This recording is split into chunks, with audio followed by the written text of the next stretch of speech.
Chris Fay at a support group, and he says he was encouraged to name names. I became just... I didn't meet Darren, but I'm on my way to see another man who's been talking to XRO and says he suffered abuse over many years. We're calling him David. I became just nothing. I became abused. I became just cheap. Cheap. Sex is cheap, like just slagging me off. Just like selling me to the highest bidder. I was more vulnerable then than I was today because I couldn't read properly or write. David started making claims about VIP paedophile abuse in 1990. He'd met Chris Fay at a support group, and he says he was encouraged to name names. I don't know how Chris got me into saying names. It was done over a period of weeks, you know. It was like done as a joke, suggestion to start with, but that suggestion became reality. David told me he described a distinctive birthmark on one of his abusers. I scribed a birthmark and a first name and described the person, and they said the surname and everything, and says that can only be him. Why should I doubt them? The man who ended up being named was Leon Britton. I believed it because I believed that.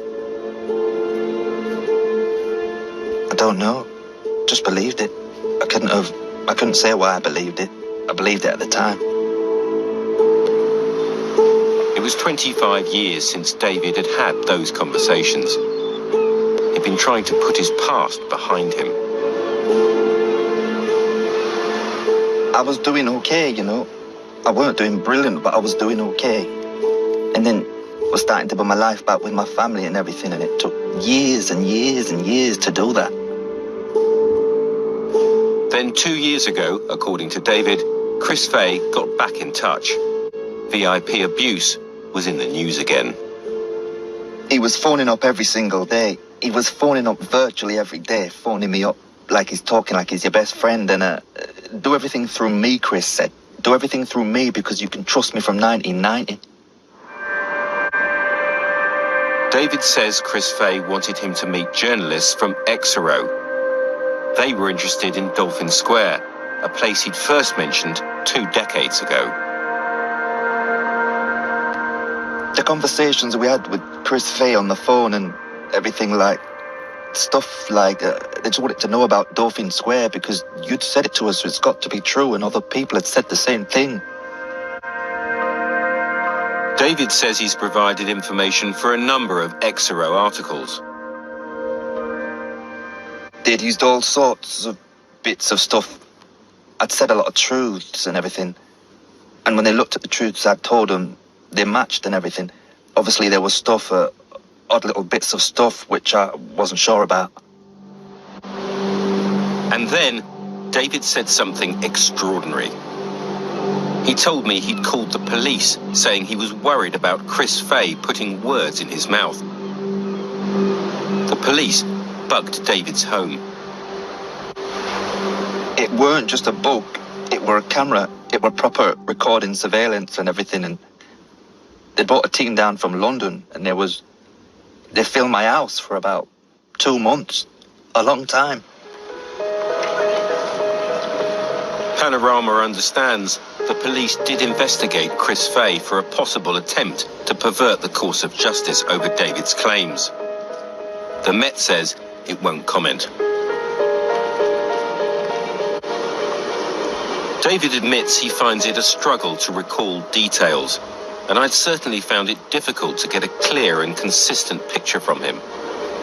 In the past, he's been willing to tell people what they want to hear, and it's possible that he may be doing that to us too. Thanks, Nick, for joining us here at XRO today.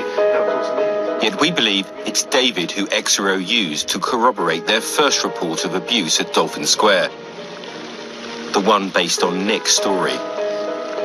and which propelled the VIP paedophile ring into the headlines. I could never be 100% sure it was Dolphin Square. Not really, no. I can only be sure about, I can only think I'm sure in my mind by people saying, yes, you're right, it is Dolphin Square. So really it came from other people, not from me. Because I never said properly from back in 1990, being honest, I've never actually said Dolphin Square. And what about the man David identified as one of his abusers, Leon Britton? The surname came out of Chris Faye's mouth, and I just went along with it. I identified him with a photograph, but there again, he's a well-known MP, and I might have just seen him on TV through the years and stuff, and I might have just got confused. Chris Faye told us he never put words in David's mouth. To have done so would not have stood up to scrutiny by police or journalists. Exero say they won't comment on confidential sources, but make extensive attempts to corroborate what they say. Police interviewed David for 50 hours, but didn't pursue his case.